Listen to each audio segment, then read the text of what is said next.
Prologue. 1 year ago. The words were sharp, stupid, and he wished he could claw them back from the air the moment they left his mouth. You're a fool, Lars, a sentimental fool. His brother, his alpha, didn't rise to the bait. Lars stood before the great stone hearth of the pack house, firelight carving canyons into his weary face. He looked every inch the leader Ronan was meant to serve, broad, calm, and burdened by a vision Ronan couldn't share. I am a father, Lars corrected, his voice a low rumble. Or I will be soon. That changes things. It changes nothing. Ronan paced, the floorboards groaning under his boots. You want to offer a treaty to the humans? A pact? They see us as monsters, shadows in the woods. Show them anything but teeth, and they see weakness. And what would you have me show them, brother? Lars turned, his gaze pinning Ronan in place. The beast? You think true strength is found only in a snarl? A good alpha builds a sanctuary, not just a fortress. Ronan scoffed, a bitter, angry sound. A sanctuary is useless if its walls are torn down.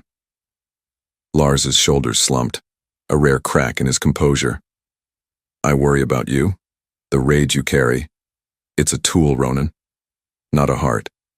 I need my beta, my brother. He took a step forward, his eyes pleading.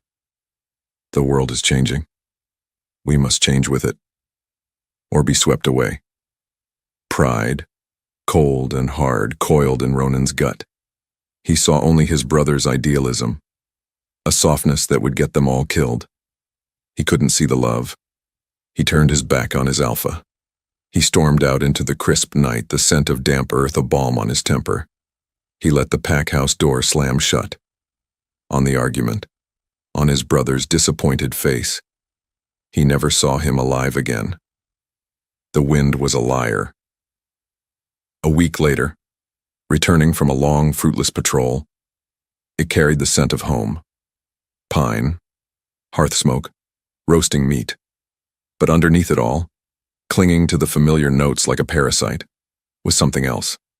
The acrid tang of burnt wood, and the sickly sweet scent of blood. Ronan ran. The world dissolved, a blur of green and brown. He burst into the clearing. The silence. It hit him first. A dead, hollow thing where life should have been. The pack house was a skeletal ruin. Timbers blackened, splintered, doors ripped from their hinges. Dark stains soaked the earth, turning brown in the fading light. He walked through the carnage in a daze. His wolf's mind screamed, a frantic litany of names he could no longer smell, no longer sense. Not here. Not here. He stepped into what was once the main hall. The great stone hearth was cold, but it was the smaller room, the one Lars and his mate Anya had been preparing, that finally shattered him. The nursery, a half-finished mural of a smiling moon, obscured by a dark splatter. Toys, broken, scattered, and in the center of the room, overturned, empty, was the cradle, the one Lars had been carving, by hand, from a single block of hemlock. Ronan Hemlock fell to his knees, the sound that tore from his throat. It wasn't human. It was the raw, agonized howl of a creature that had lost its heart, its pack, its very soul. In the ashes of his home, surrounded by the ghosts of his family, the beta died. And what rose from the ruin was something else entirely. A phantom, a blade, honed on guilt and aimed at a single name, Silas. Chapter 1. The forest floor was a mess of cold mud and rotting leaves. Rain dripped from pine needles, a sad, steady rhythm against the gloom. Ronan didn't feel the chill. Truth be told, he hadn't felt much of anything for a year. Anything but the cold, hard stone of rage in his gut. His prey was cornered. A scrawny wolf from Silas's pack, his flank bleeding from a shallow wound Ronan had given him. The wolf's yellow eyes were wide with a fear so thick Ronan could almost taste it. Good. Fear made them talk. Silas. Ronan's voice was a low growl, rough from disuse. Where is he planning to strike next? The wolf whimpered, a pathetic sound. I don't know. I swear it. Ronan took a step closer, letting his own much larger form loom over the other. The air crackled. He was bigger, stronger, and filled with a darkness that made other wolves tremble, because his grief had burned away everything but the monster. In that moment, he let the monster show. Grrr. Wrong. Answer. He lunged, a blur of gray fur and fury. He didn't kill. Not yet. He pinned the wolf, a single massive paw on its chest. The scent of its terror was intoxicating. What's worse, a part of him enjoyed it. The part his brother Lars had always tried to tame. Please, the wolf choked out. One last chance, Ronan snarled, leaning in close. Give me something, anything. To make things worse for the trembling wolf, Ronan applied just enough pressure to make the bones creak. Desperate, the wolf's eyes darted around. Maybe it was fate, or maybe just a last, dying lie. Blackwood Creek, he rasped, his breath fogging in the cold air. Near the old hemlock territory, there's a ghost scent, something that shouldn't be there. Silas is curious. Before Ronan could demand more, the wolf's eyes glazed over. A final shuddering breath escaped its lips, and then nothing. Ronan stood. The wolf's last words echoed in his mind. A ghost scent? It was a lie. It had to be. Still, Blackwood Creek. His old home. His graveyard. And just like that, a flicker of something other than rage, a cold, sharp curiosity, took root in his frozen heart. Chapter 2. Blackwood Creek was a place of ghosts. Ronan moved through the skeletal trees, each one a tombstone marking a memory. He remembered climbing these very oaks with Lars, their laughter echoing in a world that was still whole. That's why this was foolish. Coming back here only ever reopened the wound. Despite that, the dying wolf's words had been a hook he couldn't shake. A ghost scent. He expected nothing. He expected the familiar, heartbreaking scent of ash and decay that had clung to this place for a year. That's why he was so unprepared for what came next. As the wind shifted, it happened. His head snapped up. His nostrils flared. It couldn't be. Beneath the rot, under the blanket of wet earth, was something impossible, something sacred.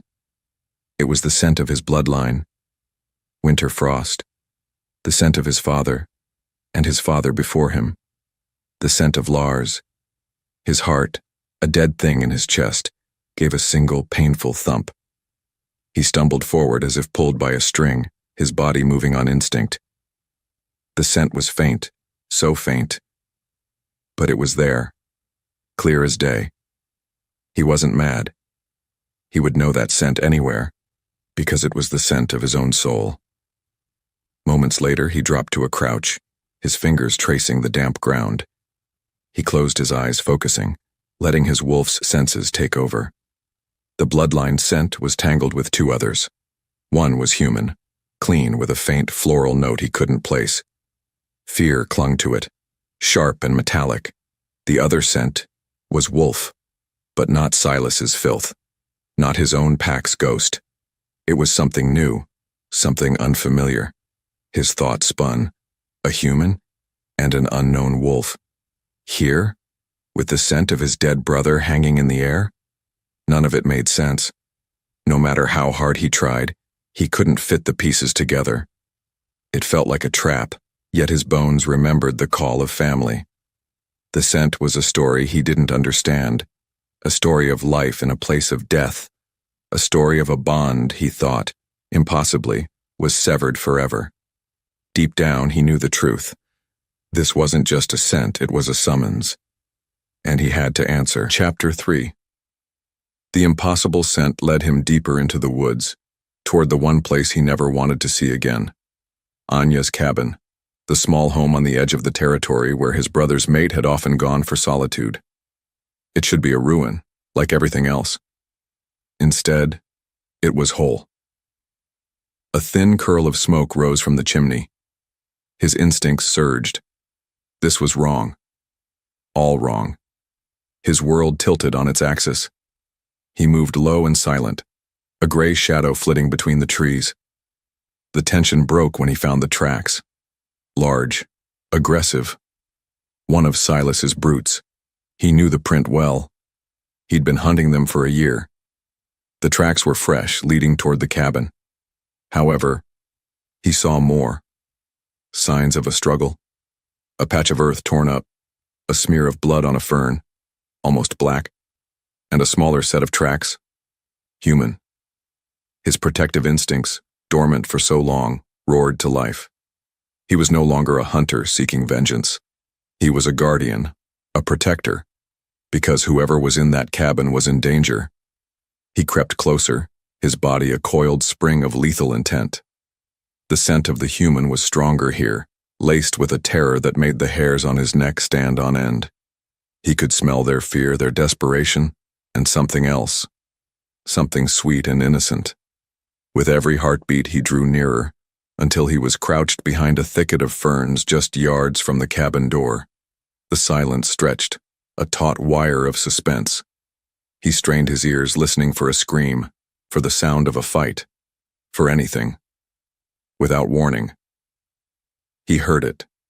It wasn't a scream. It was a sound he hadn't heard in a lifetime, a sound that bypassed the monster and struck the man buried beneath. A child's whimper, and just like that, everything changed. It was followed by a woman's voice, a desperate shushing sound that was almost a song. Whispering, "Shh, little one. It's okay, I'm here. I won't let anyone hurt you." Ronan froze. A child, a woman, and one of Silas's wolves nearby. His quest for revenge had just become a rescue mission. Chapter 4. No matter how hard she tried, the fear never went away. It was a cold snake coiled in her belly, a constant companion on this nightmare journey. She held Nico closer, his small body warm against hers, and rocked him gently by the murmuring creek. His soft whimpers were like tiny knives in her heart. Strained whisper, "Shh, little one. It's okay. I'm here." She had been saying those words for weeks, ever since Anya, ever since the world had burned down. Anya's last words were a frantic, desperate plea. "Take him, keep him safe. He is the last of the Hemlocks. Don't let Silas find him." So, Sarah had run. She ran, until her feet bled, until her hope was worn down to a nub, because Nico had no one else. Deep down, she knew the truth. They couldn't run forever. The woods were closing in. Every snapped twig, every rustle of leaves, sent a fresh spike of terror through her. She didn't know what scared her more, the thought of one of Silas's wolves finally catching them, or the thought of failing Anya, failing this innocent child. A twig snapped nearby, not a squirrel, not the wind. It was a heavy sound, deliberate. Her heart leaped into her throat. She spun around, pulling Nico behind her, her body becoming a shield. She expected a monster with yellow eyes and dripping fangs. Instead, a man stepped out from behind a thick tree. He wasn't a monster, but he was terrifying. He was huge, built with the hard, lean muscle of a predator. His hair was a wild, dark mane, and his face was all sharp angles and a scruff of beard. But it was his eyes that stole her breath. They were the color of stormy skies, and they burned with a grief so profound it was like looking into a grave. His scent hit her then, honey and snow and something ancient, something that made the air feel electric. The moment their eyes locked, the world seemed to narrow to just the space between them. He wasn't looking at her. Not really. His gaze was fixed on Nico. And as he took a single, deliberate step forward, a sound rumbled from his chest. It wasn't a word. It was a low, possessive growl that seemed to shake the very leaves on the trees. Chapter 5. Mate time stood still. The woman, the child, the whimper he'd heard. It all crashed together in his mind. He saw the boy's face, small and stained with tears, and it was like looking at a memory. The same dark hair as Lars, the same shape of the eyes, Anya's chin, nephew. The word was a lightning strike, cracking open the frozen shell of his heart, a piece of his family, alive. Here. A tidal wave of emotion, grief, shock, a joy so fierce it hurt, rose up to choke him. He took a step, needing to get to him, to confirm this miracle was real. His gaze shifted to the woman holding him, the source of that faint floral scent. Now, up close, it wasn't faint at all. It was a storm. It was a symphony. It was lilac and rain and courage, and it slammed into him with the force of a physical blow. And his wolf, the beast born of rage and loss, the monster he had become, rose up from the depths of his soul and screamed a single, silent, cataclysmic word. Mate. His world tilted, shattering into a million pieces. Between one breath and the next, everything he thought he knew, everything he was, became meaningless. Vengeance. Grief. The past year of blood and darkness, all of it turned to dust. There was only her, this woman, this impossible, beautiful, terrified woman. As fire bloomed beneath his skin, he couldn't stop it. He didn't want to. His body moved on instinct, his human form a cage he had to break. A groan of agony and ecstasy tore from his lips, bones cracked, snapping, reforming with sickening speed. Skin split as thick, gray fur erupted from him. His senses exploded. The world became a riot of smells and sounds. But above it all was her scent. His mate. He felt it, clear as day, a bond snapping into place, a golden thread tying his soul to hers. And with that, everything changed. He was no longer a man. He stood before them on four massive paws, a beast of shadow and moonlight, his mind a maelstrom of two primal warring needs: protect the child and claim the woman. Chapter 6. The space between them burned with a terrifying energy. He was a monster of claws and teeth, and the woman, his mate, stood defiant, her small body shielding the last piece of his past. Her heart was hammering, a frantic drum against the silence of the woods. He could smell her fear, and it was a bitter tang against the sweetness of her scent. A low, possessive growl rose in his throat. It was not a choice. It was an instinct. Mine. The word echoed in the cage of his wolf mind. They are mine. He took a heavy step forward. He would take the boy. He would secure his mate. He would drag them both to safety and kill anything that tried to stop him. It was simple. It was primal. But she didn't run. She didn't scream. She held her ground, her chin lifted, her eyes wide with terror but filled with a fire that called to his own. Before either could speak, a small sound cut through the tension. A whimper. And then, a word. A name. Roro? Her voice trembled, impossibly small. It came from the child who was peeking around the woman's legs. His small face was looking right at the monster, at him, and the name. That name. It was a key. Unlocking a door in his soul he thought was sealed forever. It was Lars's name for him when they were pups. A name no one had spoken in a year. As the echo faded, the wolf's savage rage faltered. The monster receded, beaten back by the ghost of a laughing brother. He couldn't be this for them. He couldn't be a beast. In that moment of stunned hesitation, a new sound ripped through the forest. A howl. Distant, but closing in. A scout. Silas's. As if fate demanded it, the choice was laid bare, his past and his future standing right before him, with the enemy racing to destroy it all. The monster wouldn't work. Brute force would fail. He needed to be what Lars had always begged him to be, a man, a protector. Between one breath and the next, he forced the change. It was agony, a reversal of the wild release from before. Bones snapped back into their human shape. Fur receded. As the last of the wolf faded, he surged forward. Without another word, he moved. He grabbed her arm, scooped the stunned child into his other, and pulled them back into the shadows of the forest. putting his body between his newfound family and the approaching threat. Chapter 7. In the quiet that followed, the only sounds were the frantic beat of his own heart and the drumming of rain against the cabin roof. The scout was gone. They were safe. For now. But now a new kind of danger began. They were trapped. Together. From the other side of the small room, he watched her. She was huddled by the hearth, whispering to the boy, his nephew, as she dried his tear-streaked face with the corner of her worn tunic. Her name was Sarah. She'd told him that much in a trembling voice. Ronan paced, 3 steps one way, 3 steps back. He felt like a wolf in a snare, caught between 2 opposing instincts. His wolf screamed at him, to go to her, to mark her, to claim what was his by the oldest law, to wrap them both in his arms and never let go. Instead, he stayed away.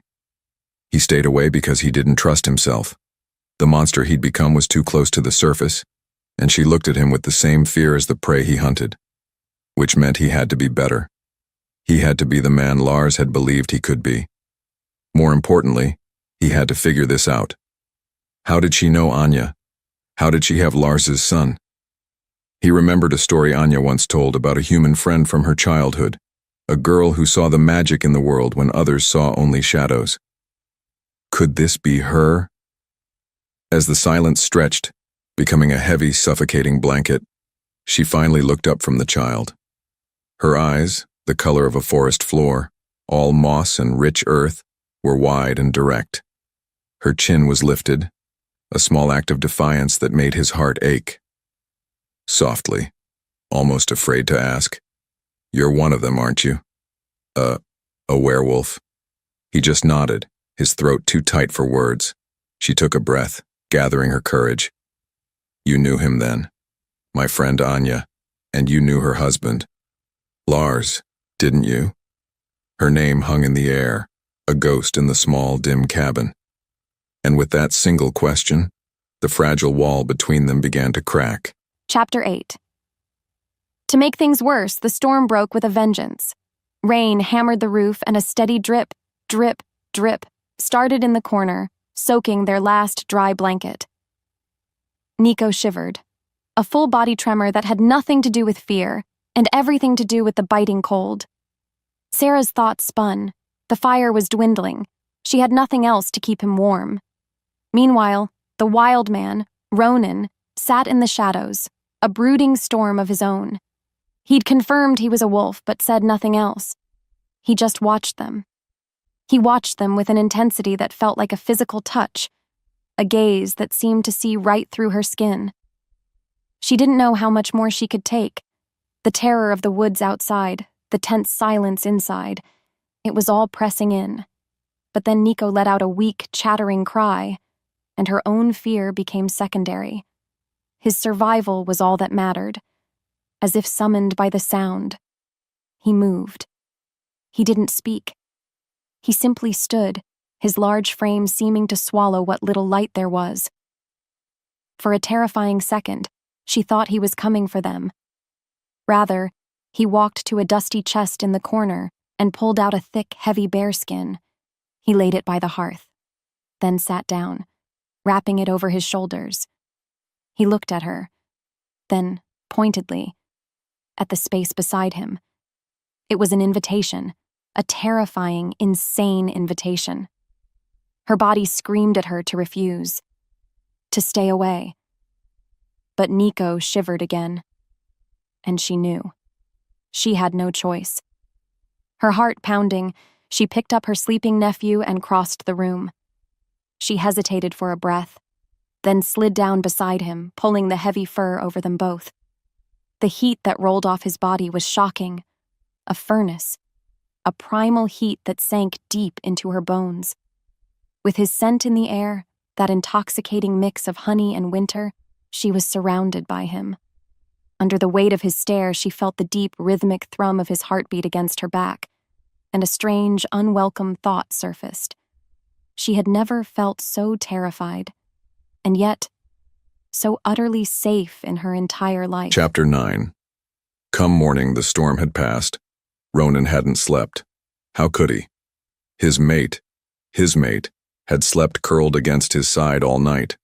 Her scent was woven into his skin, her warmth a phantom limb he could still feel. It was a sweet torture that left his wolf snarling just beneath the surface. He was a killer, not a guardian. He was an avenger, not a protector. He was an end, not a beginning. Yet with every breath she took, he felt those truths beginning to fray. He watched her now as she shared a piece of dried meat with Nico. She was gentle, her movements economical and full of a quiet strength. The boy, his nephew, looked up at her with absolute trust. A painful lump formed in Ronan's throat. This was what he'd lost.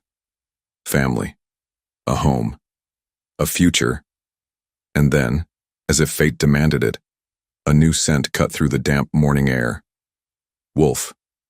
His head snapped toward the door, his body instantly tensing. It wasn't one of Silas's brutes. This scent was different, cautious, younger, laced with uncertainty. But it was still a threat. It was an unknown wolf, sniffing around the edges of this cabin. His cabin. Before he could move, before he could even form a coherent thought, his body acted on its own. And a growl rose in his throat. It started low, a deep rumble in his chest, and grew into a sound of pure, undiluted possession. It wasn't a warning to a stranger. It was a declaration of war. It was the sound of an alpha protecting his territory, his kin, his mate. The sound echoed in the small cabin, a primal promise of violence. He was as shocked by it as she was. Sarah's head shot up, her eyes wide, the piece of meat forgotten in her hand. She stared at him, not with fear this time, but with a dawning, confused understanding. But Ronan couldn't look at her. His gaze was locked on the door, his entire being focused on the threat outside. The growl was still vibrating in his chest. A thing alive. A beast he had just realized. He might never fully control again. Chapter 10. In the echo of his voice, that low, rumbling growl, the world seemed to shrink to the four walls of the cabin. The wolf outside, the one that had caused the terrifying sound, seemed to hesitate. Moments later, the scent of it faded back into the forest. The immediate threat was gone, but a new one stood right in front of her. "What was that?" she demanded, her voice shaking. She pulled Nico tighter against her, her heart hammering against her ribs. Ronan turned from the door, his stormy eyes locking onto hers. The raw possession she saw there made her breath catch. A warning. His voice was flat, final. A warning? Her own fear gave way to a spike of anger. "You sound just like them, like the monsters out there." Between them, something cracked. The fragile, unspoken truce shattered. His jaw tightened. "Those monsters want the boy. They will not stop. This is the only defensible place for Miles. So we just wait here? Like sheep in a pen?" She shot back, her voice rising. "I have to get him away from here. Far away." "And go where?" he countered. He took a step forward. His size, his sheer presence, was overwhelming. "Silas's pack controls these woods. Running is just choosing where you die. Our only chance is to make a stand. Here." His logic was a cold, hard wall she couldn't break through. He was right. She knew he was right. No matter how hard she tried, she couldn't see a path to safety. Yet staying with him, this wild, unstable man who turned into a beast, was that truly any safer? Her chest ached. The impossibility of it all, it was suffocating. Frustrated and terrified, she turned away from him, unable to look at the grim certainty in his eyes.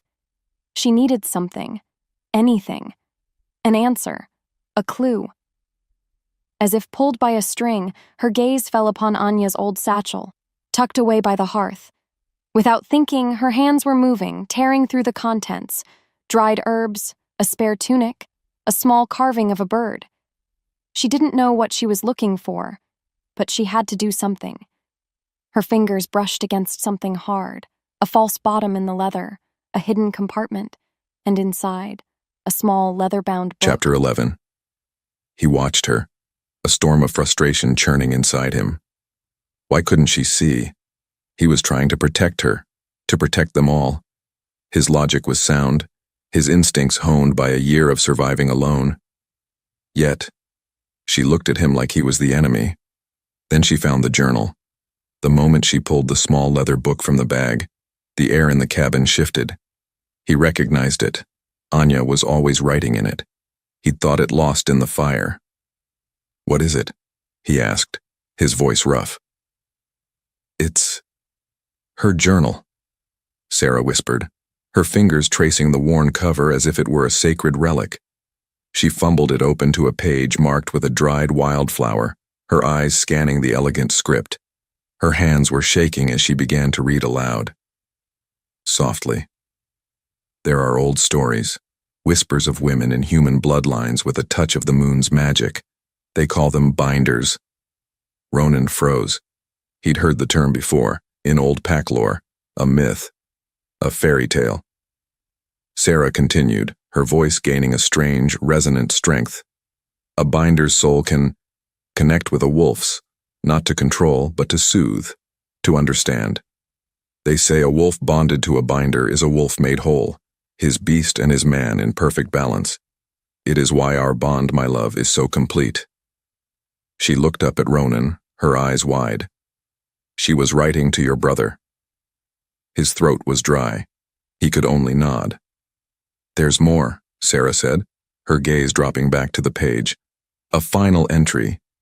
As the truth unraveled, her voice dropped to a horrified whisper. "A traveler brought news today, a rumor about Silas, about why he is so full of hate. In fact, his fated mate was not a wolf. She was human, and she was killed by human hunters. Panicked and afraid. What's worse, they say he now hunts for a binder. He believes if he can enslave one, force a bond, he can command not just werewolves but humanity itself, a weapon, to ensure no wolf ever suffers at human hands again." In the stillness that followed, Ronan finally understood. Silas didn't just want his nephew. He wanted his mate. Chapter 12. The words from the journal fell into the silence of the cabin, each one a drop of poison. Enslave a binder, command humanity. It wasn't just a quest for power. It was a crusade born from Silas's own broken heart. A twisted, monstrous love story. And Sarah, his mate, she was the prize. Under the weight of his stare, she looked up. The journal held tight in her hands. The fear in her eyes was different now. It wasn't just fear of him, or of the wolves outside. It was the deeper, soul-chilling fear of a hunted thing that has finally realized why the hunter is so relentless. Ronan's rage, the hot, burning fire that had fueled him for a year, simply vanished. What followed was a cold, an absolute clarity. That was terrifying. His purpose, once a blurry thing of revenge and grief, was now a single, diamond-sharp point.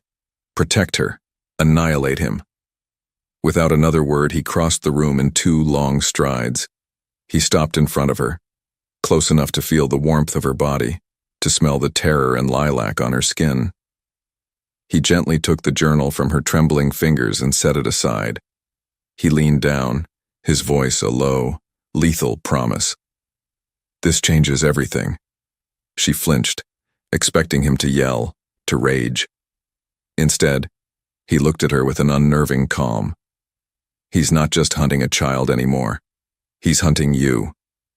Something inside her shifted, her fear giving way to a flicker of fight. "What do we do?" "We stop running," he said, his eyes like chips of ice. "And we start hunting back." His entire demeanor had changed. The wild avenger was gone, replaced by a calculating general. "A wolf is a creature of habit. He'll test our defenses from the north where the woods are thickest.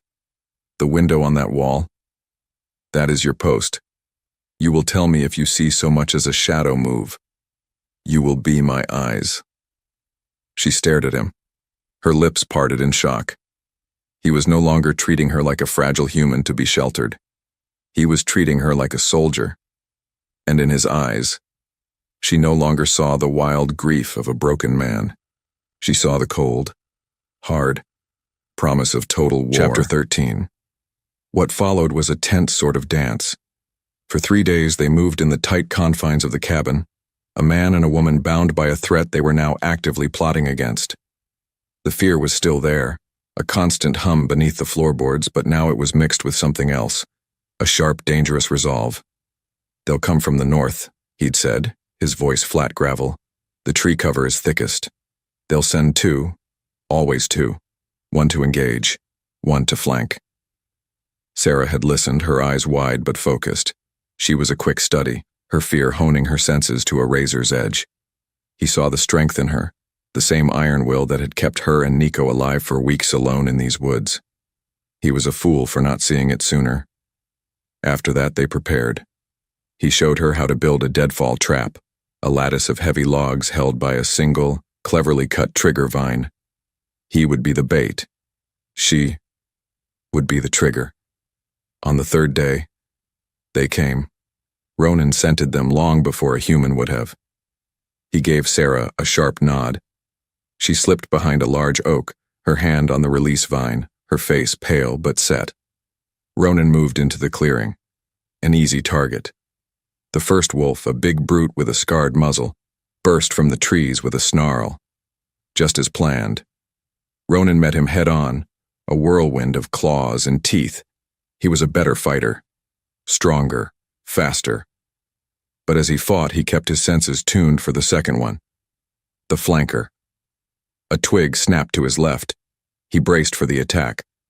However, a high, sharp whistle cut through the air. Sarah. The flanker, confused by the unexpected sound, hesitated for a single fatal second.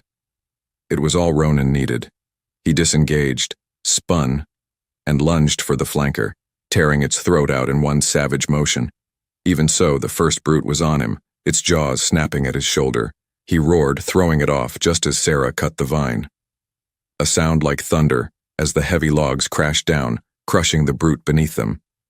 In the sudden, ringing silence, they stared at each other, breathless, covered in dirt and blood. They'd done it.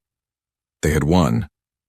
But as they looked at their handiwork, they failed to notice a third shadow detaching itself from the deep woods, melting away, to carry the news of their victory back to its master. Chapter 14. The silence in the cabin was different that night. The victory, bloody and brutal as it was, had changed the air between them. The adrenaline had faded, leaving behind a raw, humming energy.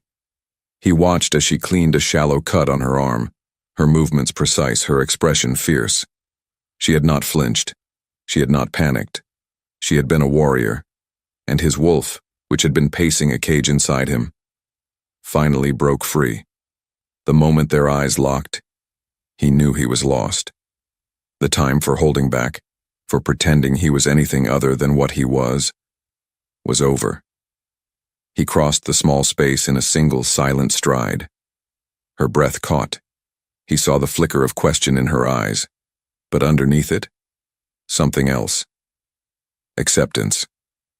As the bond pulsed between them, a living thing now, she did not back away. A breathless surrender. Ronan. When his name left her lips, it was not a plea. It was a surrender. He reached out, his hand shaking slightly, and cupped her cheek. Her skin was so soft, so warm, so human. A prayer. "Sarah," he murmured, the name a vow. His thumb stroked her cheekbone, and he felt a tremor run through her. Her heart skipped, the look in his eyes. It was a raw, untamed hunger that should have terrified her. But it wasn't just hunger. It was reverence. It was a soul-deep ache that called to a place inside her she didn't know existed. Her bones remembered him, even though they had just met. It was a strange, impossible feeling. As he leaned in, his scent of winter enveloping her, her own instincts surged. The binder inside her, the part that knew the language of the wolf, rose up to meet him. She didn't just want him, She needed him, needed this connection. She felt it, clear as day. This was fate, and she let it happen. His lips met hers, and her world tilted. It wasn't a gentle kiss. It was a claiming, a branding. It was desperate and needy, a collision of two broken souls trying to make themselves whole. Fire bloomed beneath her skin. What followed was a blur of sensation, the rough texture of his scruff, the solid strength of his arms lifting her, the softness of the bearskin against her back. He was all instinct and heat, and she met him with an eagerness that surprised them both. As he moved over her, a mark on her shoulder, a place he hadn't even touched, began to tingle with an intense heat. And as their bodies finally joined, the tingle erupted into a starburst of pure energy. The bond snapped into place. Bang. A flash of images flooded her mind. A laughing boy with stormy eyes, the sting of a brother's words, the agony of a silent, smoking ruin. His pain, his loss. It was now hers. Her soul answered his. In the quiet that followed, their bodies slick with sweat, their breaths mingling in the air, a profound peace settled over them. They were no longer two separate beings. They were one. Then, a sound. A long, enraged howl drifting on the wind. It was not a scout. It was the sound of an alpha who had just received very, very bad news. Chapter 15. The torchlight danced across the cavern walls, casting long, wavering shadows. Silas sat on his stone throne, perfectly still, staring at the small, intricately carved wolf in his palm. It was worn smooth from years of handling, the last thing she had ever made for him. Truth be told, the rage was always there, a cold, sleeping serpent in his soul. Most days it slumbered, but not today. The scout knelt before him, trembling, his story tumbling out in a pathetic, terrified rush. And the rogue, my lord, he fought like a demon, but the human, the woman, she was with him. She fought too. A choked sob. She triggered the trap. Silas's fingers tightened around the carving. A human fighting alongside a wolf? It was unusual, but it was the scout's next words that made the serpent in his soul begin to stir. His scent, my lord, it was strange, old, like the stories, like a hemlock. The hemlock pup. So, the last of them had survived the fire. That's why he had been so hard to find. A rogue hiding in his own family's graveyard. Pathetic. But the woman? A human fighting with a wolf she just met? A human who could stand her ground in the face of that kind of savagery? And the pieces clicked into place. A binder. His breath hitched. It was not just a possibility. It was a certainty. That rogue wasn't just protecting his nephew. He was protecting a binder, the one thing in the world he had been searching for, the key to his grand design, the cure for his unending pain. He rose from his throne, his shadow stretching across the cavern like a shroud. The scout flinched back. The cold serpent of rage was awake now, its eyes wide open, its fangs dripping with venom. He looked to his two most trusted betas, standing like statues in the shadows. His voice, when he spoke, was not a shout. It was a low, chilling whisper that promised utter annihilation. Gather the guard. We are not sending scouts this time. He placed the small carving carefully on the throne. I will handle this matter. Personally. Chapter 16. That night the forest held its breath. The distant, enraged howl had faded, but it left behind a promise hanging in the dark, a promise of violence. Inside the cabin, the new, fragile bond between him and Sarah was a single flickering candle against a coming hurricane. They'd barricaded the door with the heavy table, but they both knew it was a temporary measure, a prayer against an army. He gave her a hunting knife, showing her how to hold it, where to strike. She listened, her face a pale mask in the firelight. Her hand was steady. He was so damn proud of her. Soon, they came. As the sky darkened, it wasn't a stealthy attack. It was an overwhelming force. They didn't use the woods for cover. They poured out of them. A dozen of Silas's elite guard moving with the silent, deadly coordination of true predators. His deadfall took out the first two, but the others barely paused. The door exploded inward, ripped from its hinges as if it were paper. What followed was a whirlwind of claws and fury. Ronan met them, his own wolf roaring to the surface. He was a storm of violence, a whirlwind of desperation. He fought for his past, for his nephew. He fought for his future, for his mate. He took down one, then another. But for every one that fell, two more seemed to take its place. With every step he took, he was driven back. A searing pain erupted in his side, claws ripping through muscle. He stumbled, roaring in fury, but the injury slowed him. His movements became sluggish. His vision began to blur at the edges. He was losing. By the time he cleared his head, he'd been separated from them. Sarah was huddled in the corner, shielding Nico with her own body, and standing in the splintered doorway, framed by the chaos, was Silas. He was watching the fight with a look of detached curiosity, as if observing a particularly interesting dogfight, and he was walking right toward Sarah. Chapter 17. While her pulse raced, the chaos of the fight seemed to fade into a dull roar. One figure moved through the violence with a chilling, unnatural calm. Silas. He was handsome, she thought with a detached sense of horror, in a cruel, sharp way. His silver eyes held no rage, only a profound, ancient weariness that was somehow more terrifying than any snarl. Shadows danced between them as he approached. He ignored the battle raging around him, ignored the whimpering child at her feet. His gaze was fixed solely on her. It wasn't the look of a brute or even a warrior. It was the cold, appraising stare of a collector who had finally found the one priceless piece missing from his collection. A silken, chilling tone. "Sarah," he said, her name on his lips making her skin crawl. "There is no need for all this unpleasantness. A woman like you shouldn't be hiding in a hovel with a broken rogue."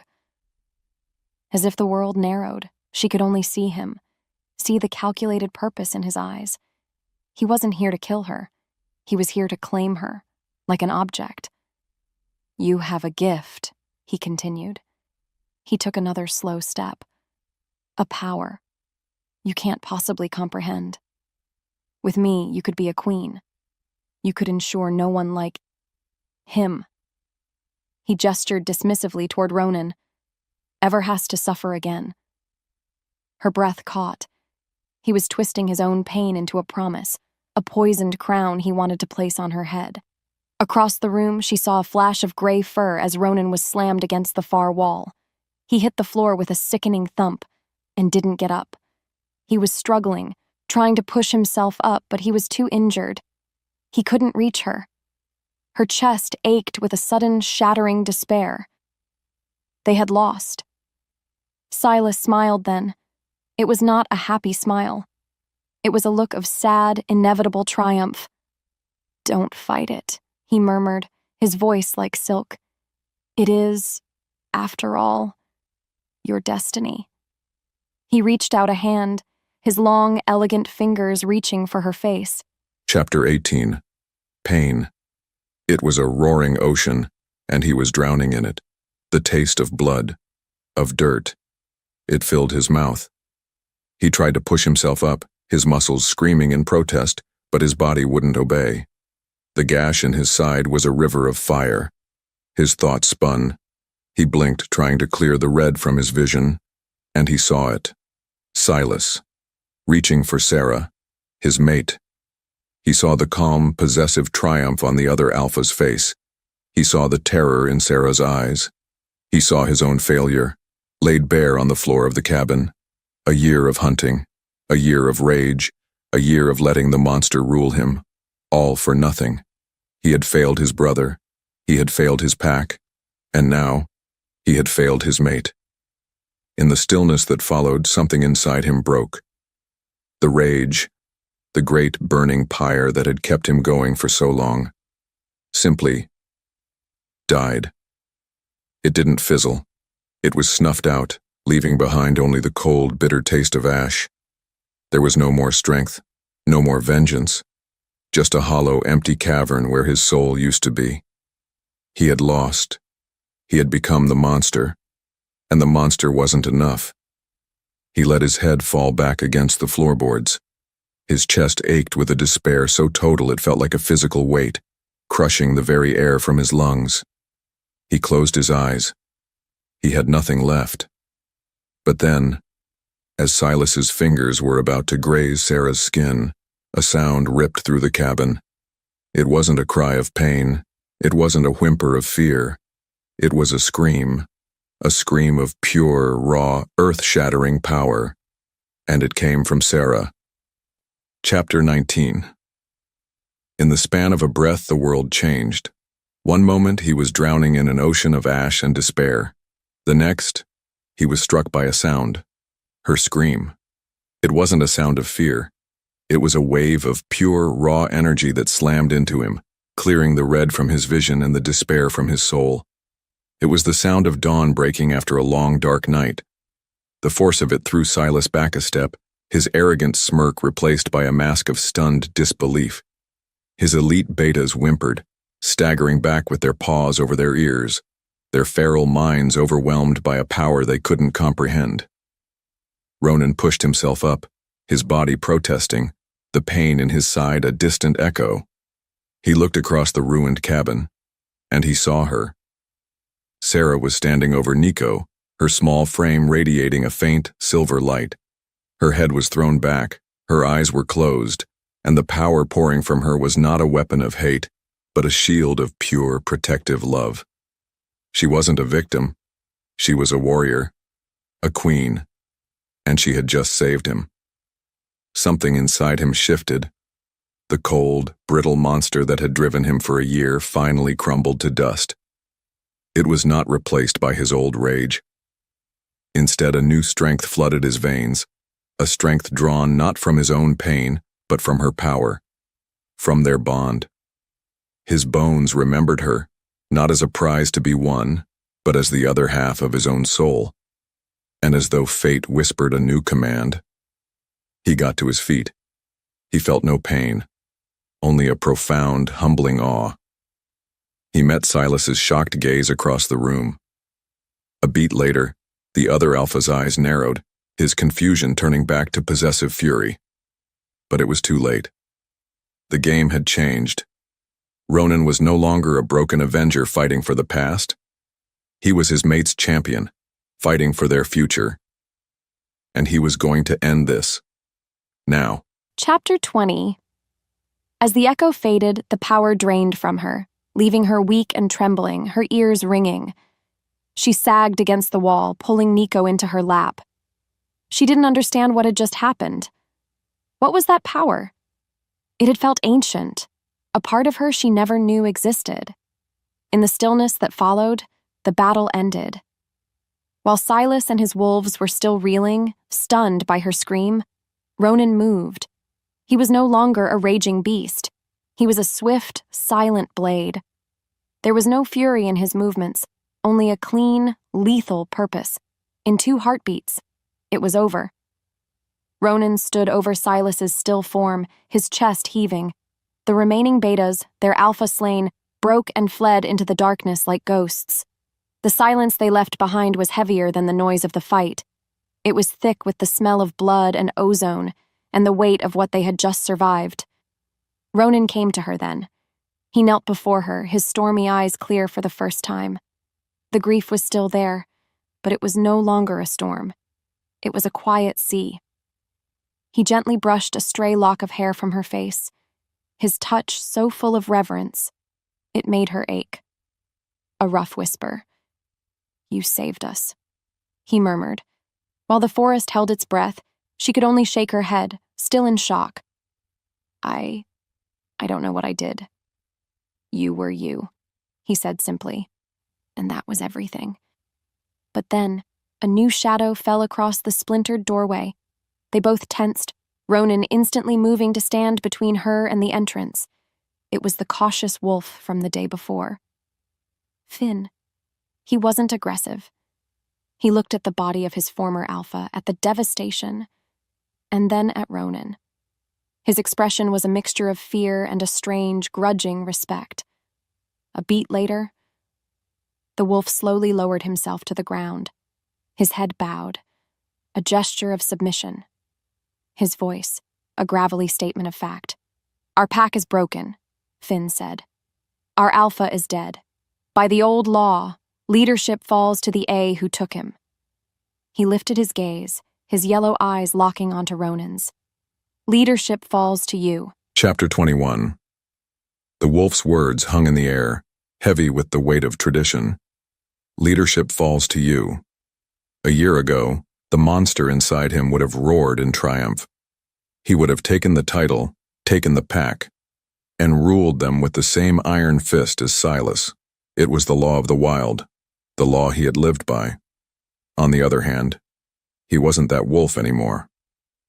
He looked at Sarah, who was watching him, her expression unreadable but her trust a palpable thing. He looked at Nico, his nephew, his last link to a gentler past. The boy was staring at him, not with fear but with a wide-eyed curiosity. He saw his brother's face in the boy's, heard his brother's voice in his memory. A good alpha builds a sanctuary and not just a fortress. The path of vengeance had led only to blood and ash. He could become another tyrant, another alpha ruling by fear. It would be easy. It would be familiar. Or he could choose the harder path, his brother's path. He knew what he had to do. That's why his voice was steady when he finally spoke, holding a new kind of authority that had nothing to do with dominance. "I will not be another Silas," he said, his words clear and final. He looked directly at the supplicant wolf. "The old laws, they broke us. They led us here. They end tonight." Finn looked up, confused. "But without an alpha, packs don't need a tyrant. They need a foundation," Ronan stated. He glanced at Sarah, at the hearth behind her, at the small, broken family they had become. Next, he looked back at Finn. "Tell the others, tell what's left of your pack, to meet me at the standing stones at dawn." Finn's eyes narrowed. "For a challenge?" Ronan shook his head, a faint, weary smile touching his lips for the first time in a year. "No," he said, the word full of promise. "Not for a challenge, for a parley. It's time to build something new." Chapter 22. The sun was a pale, watery light at dawn, casting long shadows from the ancient standing stones. Beneath the moonlight's fading grace, a dozen wolves from Silas's broken pack had gathered. They were a tense, weary collection of survivors, their eyes filled with suspicion and desperation. Finn stood at their head, his posture rigid. As if the forest watched, Ronan walked into the clearing. He was not in his wolf form. He was a man. At his side, Sarah walked with a quiet confidence, holding Nico's small hand. Ronan stopped before them, meeting their gazes one by one. He did not roar. He did not issue a challenge. He simply stood there, human and vulnerable. "I know what you expect," he began, his voice echoing slightly in the quiet. "You expect a challenge. You expect me to prove my strength, to become your new alpha by tooth and claw. That is the old way, and the old way led us to ruin."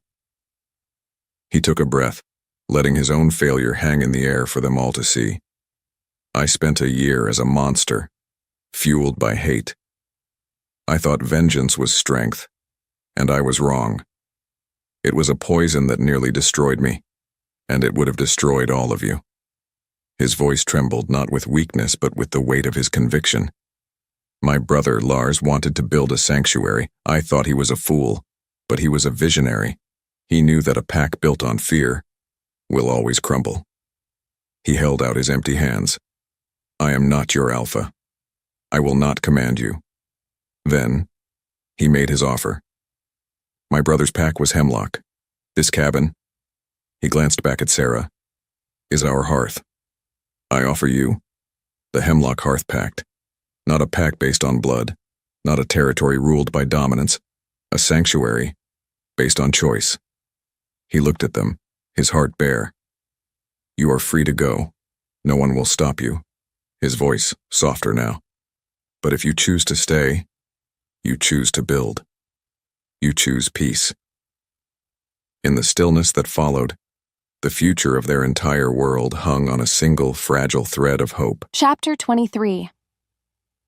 In the stillness that followed Ronan's speech, the air at the Standing Stones was thick with uncertainty. For a long moment, no one moved. Sarah held her breath, her hand tightening on Nico's. This was it, the moment their future was decided.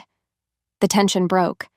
Finn, the cautious wolf who had been their first new contact, took a slow, deliberate step forward. He bowed his head, not in submission to a new master, but in allegiance to a new idea. A beat later, a handful of others followed his lead. About half the wolves turned, melting back into the forest, unwilling or unable to trust this new path.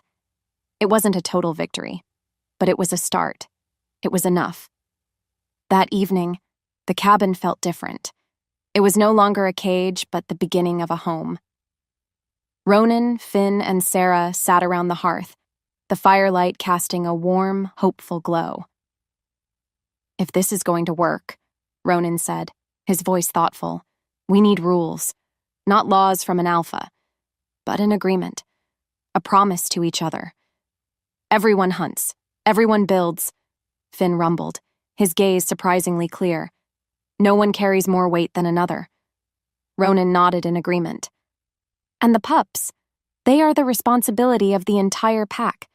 We protect them all. Sarah found her own voice then, adding the piece that mattered most to her. And no one seeking shelter is ever turned away. This is a sanctuary for everyone. As if summoned by her words, a new sound came from outside, a hesitant scratching at the door. Ronan and Finn were instantly alert, but Sarah felt no threat. Ronan opened the door. Standing in the soft twilight was a small family, a male, a female, and a tiny pup hiding behind her mother's legs. Their eyes were wide and terrified, but full of a desperate hope. We heard, the male whispered. We heard there was a new pact, a place of peace. Ronan looked at Sarah, a question in his eyes. She smiled, a real, genuine smile, and nodded.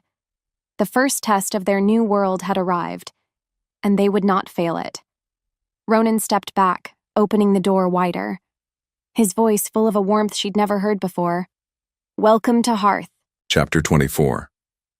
6 months later. Eventually, the sounds of the forest changed. The whisper of fear had been replaced by the rhythmic sound of hammers, the murmur of conversation, and the bright, clear sound of children's laughter. The single cabin was now the heart of a small, thriving village, nestled in the valley like a secret held by the trees.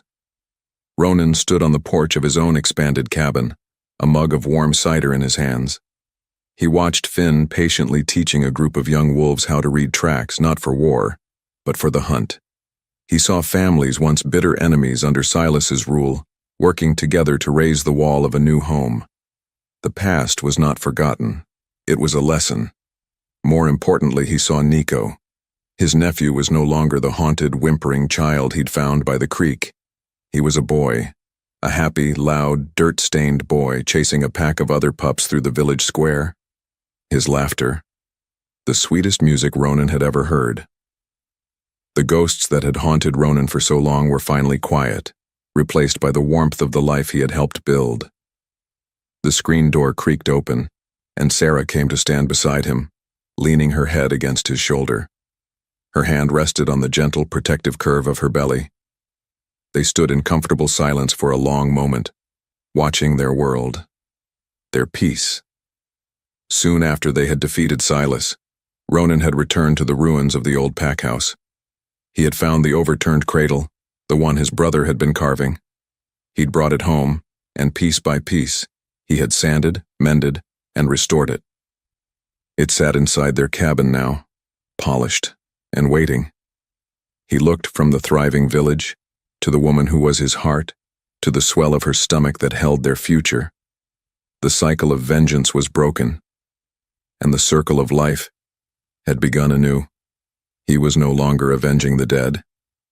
He was a husband, a guardian, and a father, building a hearth for the living. Epilogue 2 years later. The evening air was warm, smelling of rich earth and the sweet scent of baking bread from the village hearth. From the porch of their cabin, Ronan watched the last rays of sunset paint the sky in strokes of orange and deep violet. Below, in the meadow that was once a place of fear, children's laughter echoed. His gaze settled on two figures. Nico, now a sturdy boy of 7, was patiently showing a small, dark-haired toddler how to stack stones into a wobbly tower. The toddler, his daughter, clapped her hands in delight every time it fell, her giggles the purest sound Ronan had ever known. He remembered a time when silence was his only companion, a hollow, screaming thing filled with ghosts. He had hunted in that silence, fueled by a rage that felt like a roaring fire. But now, the fire was gone. In its place was this, a quiet, profound peace that had settled deep into his bones. The ghosts were finally gone, replaced by the warmth of a life he never thought he'd have. The cabin door creaked open, and Sarah joined him, handing him a warm mug. She leaned against his side, her head resting on his shoulder, and they watched their children play. "He's so good with her," she murmured, her voice soft with contentment. Ronan wrapped an arm around her, pulling her close. "He remembers," he said, his own voice rough with an emotion that no longer scared him. "He remembers what it feels like to be scared, and to have someone be gentle with you." As if on cue, their daughter Lyra gave up on the stones. She turned, her stormy eyes, his eyes, finding them on the porch. With a squeal of pure joy, she began to run toward them on unsteady toddler legs. Ronan met her halfway, scooping her up into his arms. She smelled of sunshine and milk, the scent of pure, untainted life. She wrapped her small arms around his neck, burying her face in his shoulder with a happy sigh. A moment later, Nico joined them on the porch, leaning against Sarah's side with the easy familiarity of a boy who knows he is home. Ronan looked at his family, his mate, the fierce, gentle woman who had saved him from himself, his nephew, the brave boy who had become his son in every way that mattered, and his daughter, a perfect, beautiful promise of their future. He held his daughter a little tighter, felt the solid warmth of his mate at his side, and watched the last light fade from the sky. In the heart of the home they had built from the ashes, he was finally at peace. Thank you so much for watching this video. We really appreciate you spending your time with us. If you enjoyed what you saw, we've got a whole library of other videos packed with more great content just like this waiting for you on our channel. So, why not dive into another one right now? And hey, if you want to make sure you don't miss out on our next upload, hit that subscribe button and the notification bell. We'd love to have you join our community and see you in the next video. Thanks again.